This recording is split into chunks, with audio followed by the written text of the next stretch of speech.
It's the end of the day with Ray. Hello, my friends. Well, you can see on my Sharp Interactive board, I brought back Wes McCarter. Wes McCarter, the CEO of NextEra.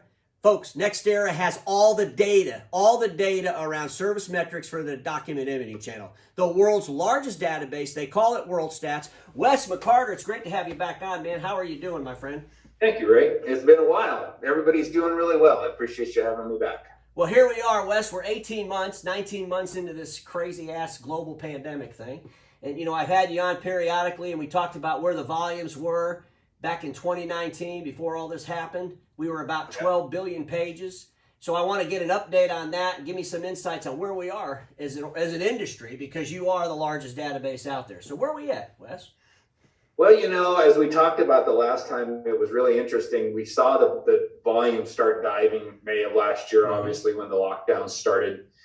We saw a tick upwards in March when things started coming out, vaccinations started happening, and the volumes kind of ticked back up. And they did for about 2 months, and then they started going back down again, which was a little surprising, because we had always made the assumption that once the offices opened back up, people would go back to the offices and things would kind of go back to normal. But it appears that some of the behaviors that happened with that home office environment, meaning I'm not printing quite as much, I'm finding other ways of handling this document, stuck when they went back to the office. Well, Wes, I got to be honest with you. Thanks a lot for validating this, because I've been doing videos on this. I'm so tired of hearing people talking about what percentage of people are going to go back to the office, what percent of people are going to stay at home, and that's going to determine how much print we're going to do. But it was always about the behavior changes. Whether it's 1% at home or 90% at home, if the organization decides to have remote workforce, the very first thing on the table to decrease is print and scanning, because it's just too complicated in a remote world. So, you know, that's interesting, and that's based on real science and real data. But, you know, Wes, can you scrub down these numbers a little bit deeper? Because I was talking to a dealer the other day, and he was telling me that, hey, Ray, our A3 volume is still falling off the cliff. It's not coming back anywhere near what the A4 volume is. So can you share those numbers? Where were we at pre-virus A3 and pre-virus A4, and where are we at today? That's a good question. So pre-COVID, with the A3s, we were doing about 8.8 billion pages a month in our data set. Okay. So of that 12 billion, 8 of it was A3. Obviously, A4 is a lower volume, so that's obviously that difference. It tanked pretty much in the bottom of that May-June timeframe and dropped by almost half to 4.4. Okay. And 50%. It has not recovered past that point. Still today. So still today, the A3, it's like in August, A3 volumes is not quite 4 billion. So it hadn't really come back up. It pretty much, there's little variations, but it's almost flatlined from May or June of last year to date. Well, I know you have people come on the platform, you add different people. Some people might go, or they might have sold out or whatever. But, you know, even with those adjustments, we're still at least 40% of where we were at A3 in your database. Yep. That's it. You know, folks, this is crazy stuff. So where are we at with A4? So A4 didn't have that impact. Obviously, they're lower volume. So at the peak, it was almost 1.3 billion. So the offset of that 8. In August of last year, or August of this year, it was 800 million. Okay, still up, about 15, 18%. So, you know, boy, it makes that A4 revolution make a whole lot of sense. Thanks again for the validation. See, folks, when you're using data to really explore what's going on in the marketplace, and you know the data is a global database, you know, it should open up your mind and imagination to start thinking about where we're going. You know, Wes, we've heard some rumblings in the marketplace on production print. There was some toner issues with some of the manufacturers. And, you know, I don't know. I think it was when I was with you back in 2018, 2017 timeframe, when I was spending some time with you guys. I did a report for ENX Magazine.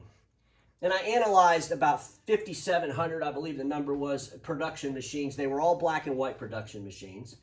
And I'm getting ready to do another episode on production and really kind of bring this to where we are today, especially post-pandemic or almost post-pandemic.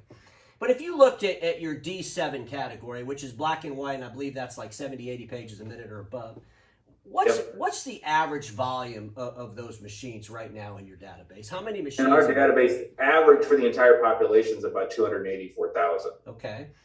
So 284,000, and they really should be running like 800,000, but they're running 240,000, which means we're putting them in the wrong place. Can you dig a little bit deeper into that data? Like, take out the real high volume ones, and how many are left doing less than 100? Yeah, the scary part of it is about 50% of that base is doing less than 50,000. So 50% of the base, and how many is in that base today? Do you have an idea? About 7,000. So 7,000 units, 50% are doing less than 50,000 pages a month. Yep. So we have 3,500 machines inside this database that should have never been sold. I mean, completely underutilized. Yep. So interesting. And so, you know what, Wes, I'm going to do, when I prepare for this episode, I want to come back to you because I would like to look at where we are with the color. So look in the World Stats database and see where we are with color production and how that's impacted over the last 18 or so months. But, obviously, folks, we can see that it doesn't matter where you go, whether you go to desktop printing, whether you go to A3 as all the machines that are in the hallways, the ones that were overspec'd and oversold, where the volumes aren't coming back. They're just not coming back. And, Wes, are you getting more engagement from the dealers on the science behind your data to help them control their damn cost? I mean, if the volumes aren't coming back, we better start controlling the cost like never before. Is that ramped up a little bit with you? We've gotten more interest, but I can't say that we've actually gotten a tremendous amount more customers as a result. We get a lot more calls because obviously everybody is interested in what's going on worldwide. They have their own view of what their ERP is telling them, but what they don't know is what's going on everywhere else. And so it obviously varies from dealer to dealer. We see dealers when the school systems opened up, their page volumes recovered fairly well. But a lot of dealers that didn't have those kind of major account bases, they just SMB, are still struggling to recover. So, well, Wes, the time that I spent with you was just eye-opening. I mean, it really validated a lot of things that I was thinking about as you start looking at the data and how that data can be used to help become more efficient. But, I know you're not the cheapest one out there with data. As a matter of fact, because you're so unique and you have the largest database in the world, and the science behind that wasn't inexpensive to create. You have developers, you have a pretty big staff. I mean, how many is on your staff today as we're talking? We currently have 14. So you got 14 people on the staff, and most of that staff, folks, is the scientists behind all the data. I know you have some people out there in the marketplace that help dealers and all of that. But, when I look at your platform and, and I watch the dealers, and I'm thinking to myself, okay, if you're out there trying to look for science based on real world stats data, and you're willing to believe that somebody can do it for a third of the price or maybe give it away for free because you're going to sell some other training program, maybe you have to really question that. And I question that because, if our dealers want to transition into IT, this has been one of my big arguments. You can't transition into IT and be the cheapest one in the town. But if you're willing to do that for your own business, then that discipline's probably going to carry forward into how you go into the marketplace as well. So I just urge the dealers to pay attention to the data and reach out to Wes. Wes, we have a lot of new people coming into our industry. And whether that's on the forefront right now in press releases, but I did a video last week and talked about ServiceNow making a $10 million investment into Xerox's Care AR augmented reality platform. Yesterday I talked about the Right to Repair Act. And, this industry is going to get disrupted. And the question is, are the insiders going to be the disruptors, or are the outsiders going to come in and just rip the world apart from all of our friends that won't leave status quo? Exactly. I don't get it, Is there anything about your data that just really jumps off right now? Maybe from some of the conversations you've had with our friends over the last 19 months, but is there a particular component of it that they really need to be paying attention to, or your uniqueness? Every deliverable has a uniqueness. Maybe we just need to share with the world what the hell your uniqueness is to get them to engage with you. There's, the interesting challenge has always been access and how timely the data is. So, with our agreement with ECI, we currently get data updates every night. So all of our data that's affected by those daily changes with it. So that's a critical component, and being able to error correct and normalize that data in real time and not have to download a spreadsheet or a report and then manually manipulate it and then figure out how to present it. So the key benefit our customers derive is, one, the data is accessible when they need it without any extra work. So it's always, you can go in and run reports, but they always require a certain amount of manipulation and a certain amount of massaging and a certain amount of work to get them to be where you want them to be. So our key is always listening to our customers, going, what do you need in your hands when you need it, without having to jump through a bunch of hoops, and trust that the data is accurate.